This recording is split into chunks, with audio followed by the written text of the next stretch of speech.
Hello, everyone. This is Aesop coming to you from ancient Greece.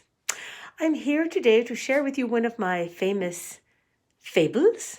I love to tell tales. I love to tell stories that teach a lesson or a message. I like to give a central message through my stories. Now, I'm going to talk about a story that many of you are already familiar with. It's an old fable of mine called The Lion and the Mouse. And in that story, there is a lion. Hey, we got to work with what we got, everybody. This is a lion. And we have a mouse.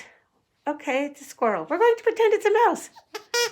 All right. And in the story of The Lion and the Mouse, in the very beginning of the story, the lion was going to eat the mouse, but the mouse promised that if he did not eat him, that one day he could help him out.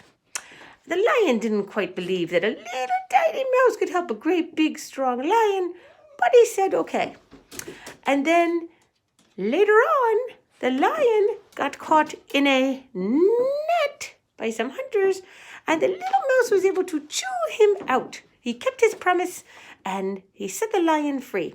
Now, with that story, I had an idea in my head of what I wanted you to learn. And I actually had that idea in my head before I even made up the story. I had a goal. I began with the end in mind.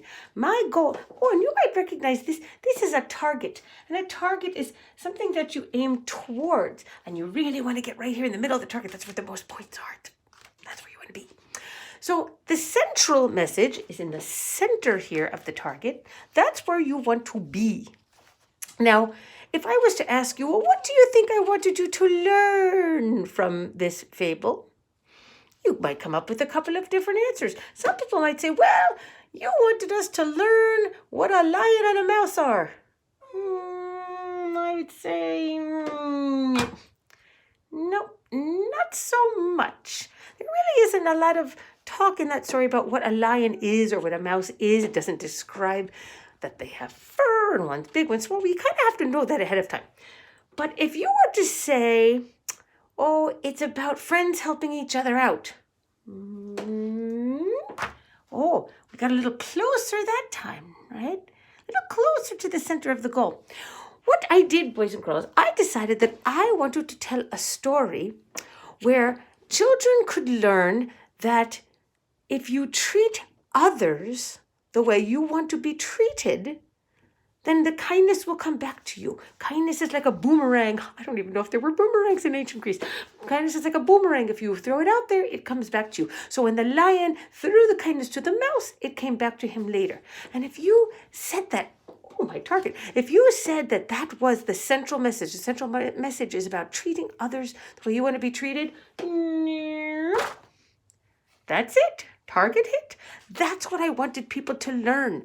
Now, there were some other things that I wanted you to learn too. I wanted you to learn that maybe you don't have to be big to be able to do things. The mouse was very small, was able to help.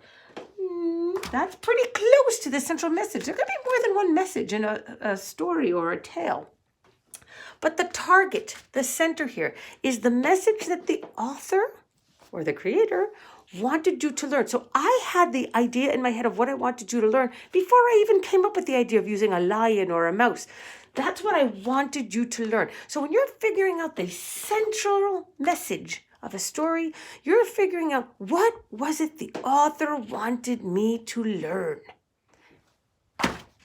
Bullseye! Enjoy your tales, boys and girls, and don't forget to look for the central message.